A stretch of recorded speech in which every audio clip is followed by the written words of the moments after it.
Indundi TV turi kumwe na Prince Mshindi Yesu n'umusupasta ego aha Prince wiyumva gute kona uri kuri stage nyi ni ibintu biryoshye kandi vyiteka kandi byo gushimira cyane no gushiramwe ingufu gushimira cyane cyane ababiteguye kuko ni ikintu kinini mu muziki w'u Burundi no muri jeunesse y'igihugu cyacu ndabona kari ikintu cyo koma kiba imyaka yose je nibaza yuko naho cyo rimwe mu mezi abiri ko cyo bari ikintu cyiza cyane ndagushimira cyane Prince murakoze cyane Marvin. Indundi TV tuandana twakira n'abandi baririmbyi batandukanye. Big Zo wenda kuramukije yambu rakomeye yego no kuri ni satrashimira uravuye kuri stage muri no mwanya wiyumva gutega Big Zo ndagiye vraiment ko twabiteguye niko byagenze n'atari jana kwijana mugabo ndashima Imana ko byagenze so ndagiye muri make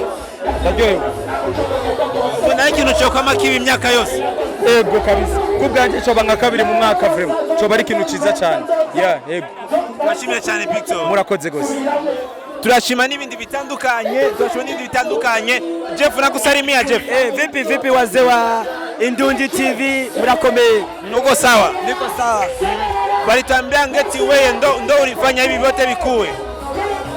sio kusema mimi peke yangu lakini idea ilitoka kwako kwangu lakini kama unaweza kukana idea kama kuna watu wa kusaidia yote ni bure sasa idea niliwatetea wa artist tukakaa pamoja tukafanya kitu ulivitumika kwa lengo gani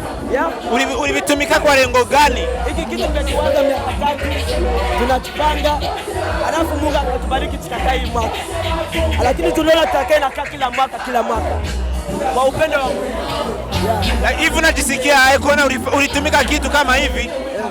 na mimi nimefurahi sana kuona watu wote kukuja hao Waganda watu Waganda wakuja kusaidia lakini hiki ni kitu cha Burundi kitabaki hapa asante sana Jeff asante sana Indundi TV Uganda bagire neza uyu ni Jeff niwe ashoboye gutegura kino kintu kugira ngo gishobore gikunda ibi n'ibindi mwandanya mubikurikira kuri Indundi TV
You know what?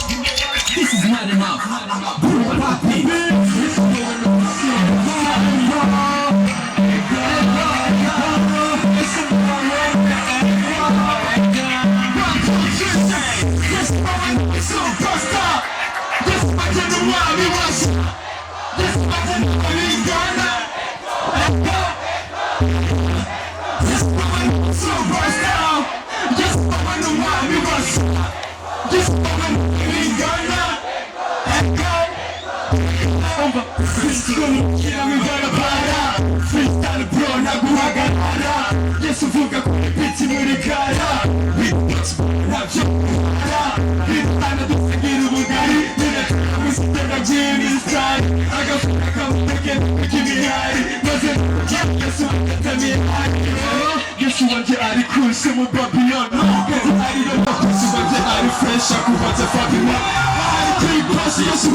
Partie.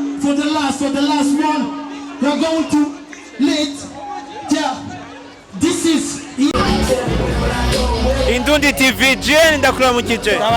Amahoro cyane gose. Uvuye kuri stage nyiyi wiyumva gute? Numva neza cyane kubona gospel ikiratera imbere ya mu Burundi ubona Pamoja Festival ari ikintu cyo kwama kiba cyane gose nawe wabibyiboneye atwa mu birori umaze kujamo muri no mwaka urabona ko kino ari cyo kirori kinini yego ube butumwa baduganye kuri stage ubutumwa naduganye nuko ugwaruka rutegeza kumenya yuko rufise ingabire muri zo bategeza gusohora kugira abandi gwaruka rushobore guprofita rubonereho gunezego ndabashimiye cyane gose namwe ndabashimiye uyu ni GN turi muri Pamoja Festival ibi n'ibindi twandanya tubikurikirana Landry SP